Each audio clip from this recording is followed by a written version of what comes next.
भारत देश मनुवाद्यांच्या धार्मिक उत्थानाने संत्रस्त होत होता. त्याचवेळी जुलमी राज्ययंत्रणा ही देखील जनतेला भरडून काढीत होती. शेतसारा वसूल करणाऱ्या सैनिकांच्या अभद्र व जुलमी व्यवहाराने सतनामी विद्रोहाला जन्म दिला. मातृभूमी आणि आत्मसन्मानासाठी मरायला तयार होऊन सतनामी समाज हरियाणाच्या नारनौलच्या मैदानात गोळा झालेत. या युद्धात हजारो सतनामी शहीद झालेत. 16व्या शतकाच्या मध्यात मोगल सम्राट औरंगजेबाबरोबर दीर्घकाळ संघर्ष केल्यानंतर त्या जुलमी राजवटीला त्रासून काही लोक उत्तर प्रदेश, बिहार, महाराष्ट्र, आसाम इत्यादी प्रांतात तसेच भारताच्या कानाकोपऱ्यात आणि विदेशात निघून गेलेत. काही कुटुंब छत्तीसगडच्या महाराज आणि सोनाखानच्या घनदाट जंगलात महानदीच्या किनाऱ्यावर गेलेत आणि शेती व्यवसाय करायला लागले.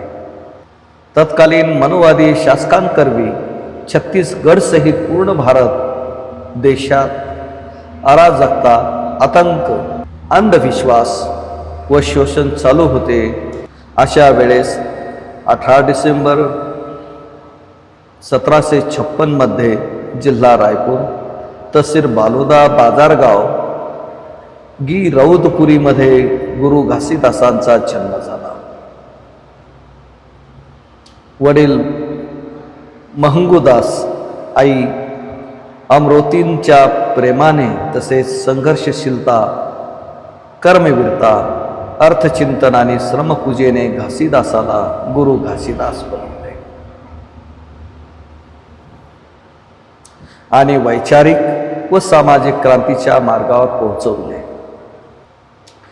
घासीदासजी 20 वर्षाचे असताना यवन तहसीलमधील शिरपूर सरशिवा, ज्याला सरशिवा म्हटले जाते, गावातील देवदत्ता आणि सत्यवती यांची उपवरकन्या सफुरा हिच्या सोबत घासीदासांचा विवाह संपन्न झाला.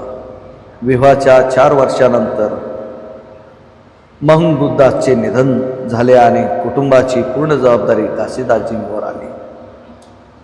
गुरु घासीदासांची समाजातील लोकांना समजावायचे, शेतकरी होण्याची प्रेरणा दिली. गुरु घासीदास शेतीरूपी समाजाची कल्पना करीत होते. समाजाला ज्या वस्तूची आवश्यकता असते ती वस्तू त्यावेळेस त्यांना मिळायला पाहिजे. गुरु घासीदास म्हणत, तोंडातून निघालेले विचार, शब्द समाजात नांगराचे काम करीत असतात.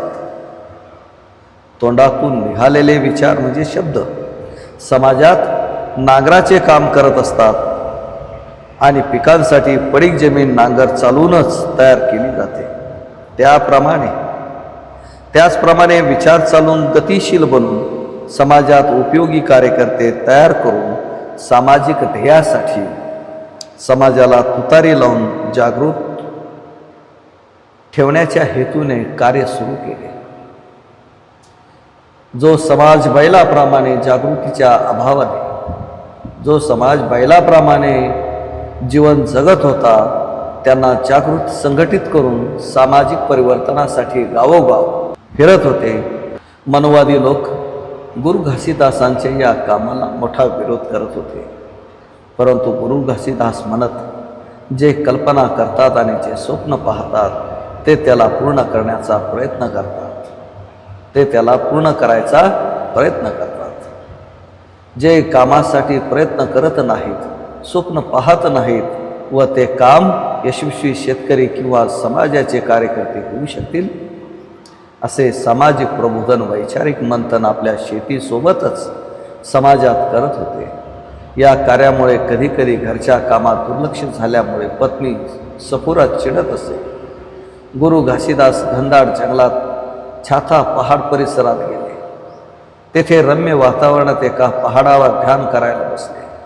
ध्यान करीत असताना अनेक दुष्ट निंदक लोकांनी त्यांना त्रास दिला. एक सतनामी ध्यान करीत आहे हे पाहून ब्राह्मणांना वैमनस्य वाटले. त्यांनी गुरु घासीदासांना भयंकर त्रास दिला. परंतु लोकांना त्रास तसेच नैसर्गिक आपत्तीची पर्वा न करता गुरु घासीदास ध्यानमग्न झाले होते. गुरु घासीदासांनी 10 महिने चिंतन व ध्यान साधना केले. गुरु घासीदासांनी 10 महिने चिंतन व ध्यान साधना केली. ध्यान साधनेमुळे सत्य ज्ञानाच्या प्रकाशाने ते स्वयंप्रकाशित झाले. त्या ज्ञानाचा प्रचार करण्यात त्यांनी पूर्ण जीवन समर्पित केले. गुरु घासीदासांनी माणसात भेदभाव करणाऱ्या, त्यांचे शोषण करणाऱ्या विरुद्धच्या आंदोलनाचे प्रभावी नेतृत्व केले. त्यांनी व्यक्ती स्वातंत्र्यासाठी आणि मनुष्याच्या जीवन विकासासाठी प्रयत्न केलेत. सामाजिक समस्या सोडवण्यासाठी त्यांनी उपाय शोधलेत. गुरु घासीदास समाज वैज्ञानिक होते. त्यांनी समाजाच्या वाईट चालीरीतींचे विश्लेषण करून त्यांना नष्ट करण्याचा मार्ग शोधला व एक स्वच्छ मानव समाज निर्माण करण्याचा प्रयत्न केला. ते सत्य, अहिंसा, मानवता आणि समता या तत्वांवर दृढ विश्वास ठेवून त्यांच्या अंमलासाठी अथक परिश्रम आणि प्रयोग करीत होते आणि त्याला व्यवहाराच्या कसोटीवर तपासून पाहत. समतेसाठी संघर्ष. मानवतावादाच्या प्रत्येक उपासक महापुरुषाने समता, स्वातंत्र्य व बंधुभाव या सिद्धांताचा नेहमी पुरस्कार केलेला आहे. या दृष्टीने भगवान गौतम बुद्ध, गुरु रविदास, गुरु कबीर, गुरु घासीदास, महात्मा ज्योतिबा फुले, डॉक्टर बाबासाहेब आंबेडकर मानवतावादाचे खरे उपासक आणि प्रतीक होते. या महापुरुषांनी विषमता, असमानता, उच्च नीच या भेदांच्या विरोधात संघर्ष केला.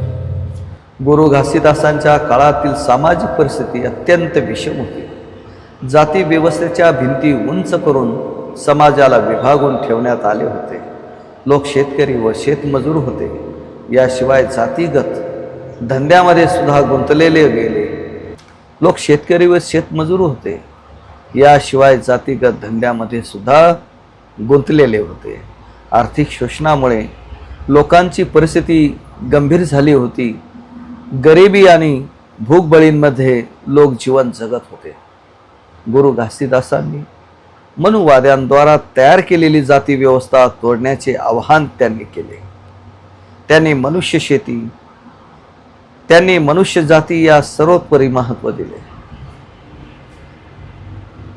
गुरु घासीदासांनी मनुष्याद्वारा तयार केलेली जाती व्यवस्था तोडण्याचे आवाहन केले. त्यांनी मनुष्य जातीला सर्वोपरी महत्त्व दिले. लहान मोठा, उच्च नीच व जातीपातीच्या भेदांना तोडून मानवामध्ये समानता आणण्याचे महत्त्वाचे कार्य केले. त्यांनी आपल्या कर्मपथावर चालून दुःखी लोकांचे दुःख दूर करण्याचा प्रयत्न केला. दीनहीन व दुर्बलांना सामाजिक बळ देण्याचे प्रयत्न केला. गुरु घासीदासांचा प्रयत्न समतावादी समाजाची स्थापना करणे होता. गुरु घासीदासांच्या चिंतनाचा दुसरा पैलू समतेच्या अधिकाराचा आहे. समतेचा संबंध सामाजिक समता व्यतिरिक्त आर्थिक समता पण होईल. समता व्यतिरिक्त आर्थिक समता पण आहे. दलित, शोषित बहुजन समाज प्राचीन काळापासून कामगार व मेहनती असून सुद्धा धन संग्रह करू शकला नाही. परिणाम असा झाला की पिढ्यानपिढ्या त्यांना निर्धनतेमध्ये जीवन जगावे लागले. गुरु घासीदासांच्या काळात शिक्षणाची कोणतीही व्यवस्था नव्हती. तरी सुद्धा त्यांनी संस्कार आणि सत्संगावर भर दिला.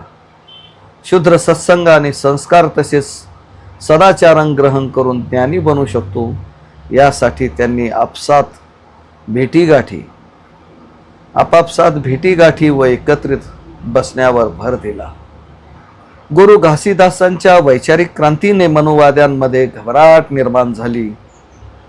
तसेच त्यांना चिंताग्रस्त केले. गुरु घासीदास म्हणतात, बामन छत्री के संग बाबा, बामन छत्री के संग बाबा, लड़िन लड़ाई तोर हमर काया एके है, भेद कहा ले आई, दोनों के खून लाल बने हैं, गढ़ैया है सतनाम, मैं तौर संग लड़ई लड़ाई, जाबे भाग कहा मोर भाई। ओई गीत ल बामन पढ़े, ओई गीत ल बामन पढ़े, ओईल पढ़े सतनामी। ओईल गीत बामन पढ़े, ओईल पढ़े सतनामी। सतनामी तो भुइया में बैठे बामन बैठे छानी। मन में तुहर भावना भरे है, मन में तुहर भावना भरे है, कैसे होई भलाई। ब्राह्मण आणि क्षत्रियांसोबत आम्हाला संघर्ष करावा लागत आहे। ब्राह्मण, क्षत्रिय आणि सतनामी या सर्वांचे शरीर एकसारखेच आहे, तर भेद कुठून आला? दोघांच्या रक्ताचा रंग लाल, तर फरक कुठे आहे? हा फरक नष्ट करण्यासाठी मी तुमच्याशी संघर्ष करीत आहे, तर तुम्ही आता कुठे पळून जाल? एकच गीत ब्राह्मण वाचतो, तेच गीत सतनामी पण वाचते, परंतु सतनामीला जमिनीवर बसावे लागते आणि ब्राह्मण खुर्चीवर आणि उंच जागी बसतो। अशा प्रकारची भावना तुमच्या मनात आहे, तर या देशाचे कल्याण कसे होईल? गुरु घासीदासांच्या काळात शूद्रांमध्ये हिंसेची, न्यूनगंडांची भावना होती। छत्तीसगडमध्ये फिरून त्यांनी लोकांशी संपर्क करून या हिंसेचा अभ्यास केला। या हिंसेला नष्ट करण्यासाठी, तसेच सतनामपंथीयांमध्ये साहस निर्माण करण्यासाठी, बंधुभाव निर्माण करण्यासाठी त्यांनी आपले पूर्ण जीवन खर्ची घातले। गुरु घासीदासांनी छत्तीसगड क्षेत्रात प्रचार केला। या क्षेत्रातील लोक गुरु घासीदासांच्या विचाराने प्रभावित होऊन सतनामी बनले। गिरौदपुरी हे गुरु रविदासांचे तपोस्थळ आहे, तर भंडारपुरी कर्मस्थळ म्हणजे कर्मभूमी आहे। आत्मसन्मानासाठी संघर्ष। भारत देशातील अन्य भागांप्रमाणे छत्तीसगडमध्ये चातुर्वर्ण व्यवस्थेनुसार असंख्य जाती होत्या। या जाती आज पण पुरातन रूपामध्ये आहेत। गुरु घासीदासांचा जन्म चर्मकार समाजात झाला होता। पहा GW ब्रिग्स यांचे द चमार नावाचे पुस्तक, पान क्रमांक 222 वर। तर गुरु घासीदासांचा जन्म चर्मकार समाजात झाला होता। चातुर्वर्ण व्यवस्थेनुसार चर्मकार हा स्पृश्य समजला गेला। या देशात अस्पृश्य समाज कधी समानतेचे जीवन जगू शकला नाही।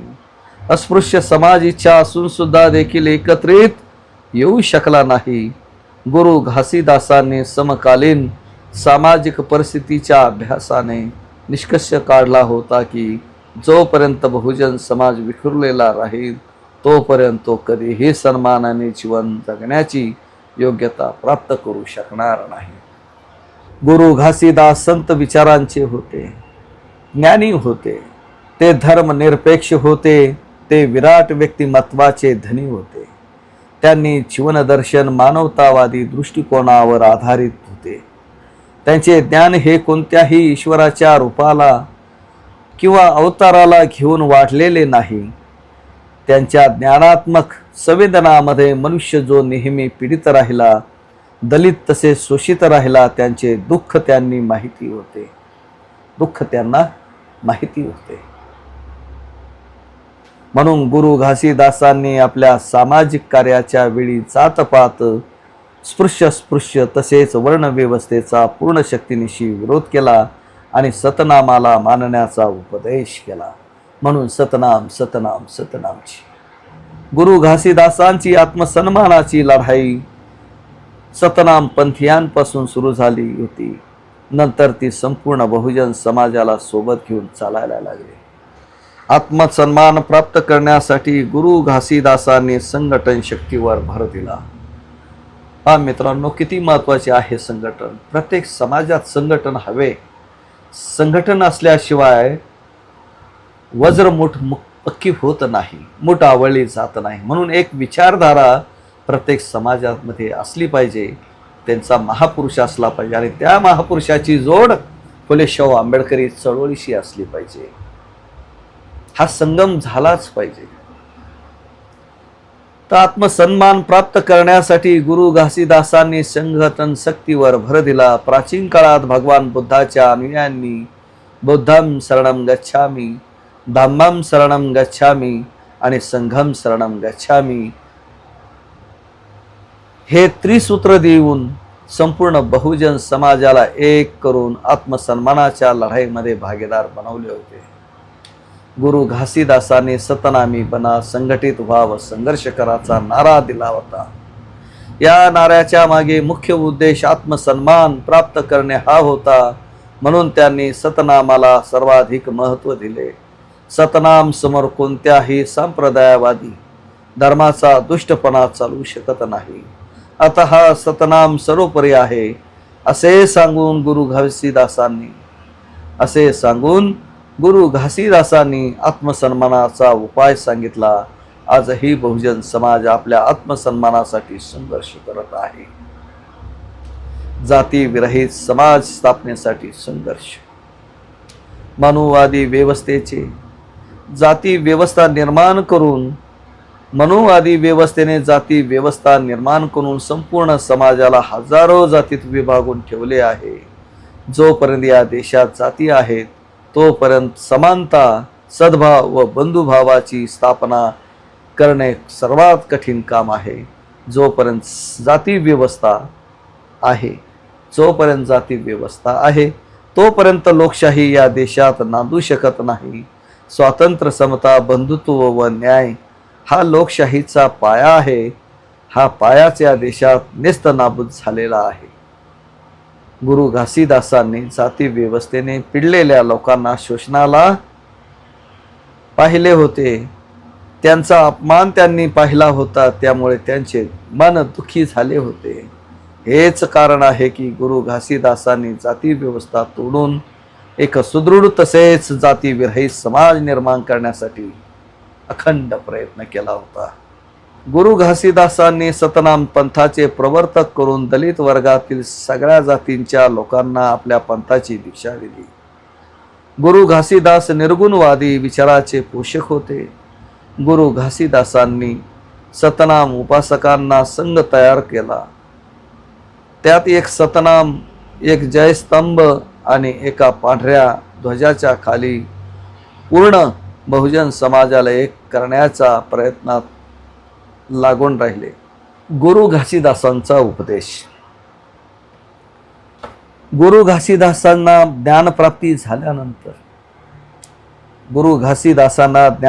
झाल्यानंतर त्यांनी सत्पुरुषांच्या संदेशाचा घरोघरी जाऊन प्रचार प्रसार केला. सत्याचा अर्थ आहे वास्तविकता, ज्यांना खोटे ठरू शकत नाही. ज्याप्रमाणे सूर्य, चंद्र, हवा, पृथ्वी आणि पाणी तसेच निसर्ग, त्यांनी संपूर्ण मानवजातीला निसर्गाचा, जीवनाचा, जगण्याचा नवीन सत्य मार्ग दाखवला. सत्धर्म आणि सत्कर्माची चेतना दिली.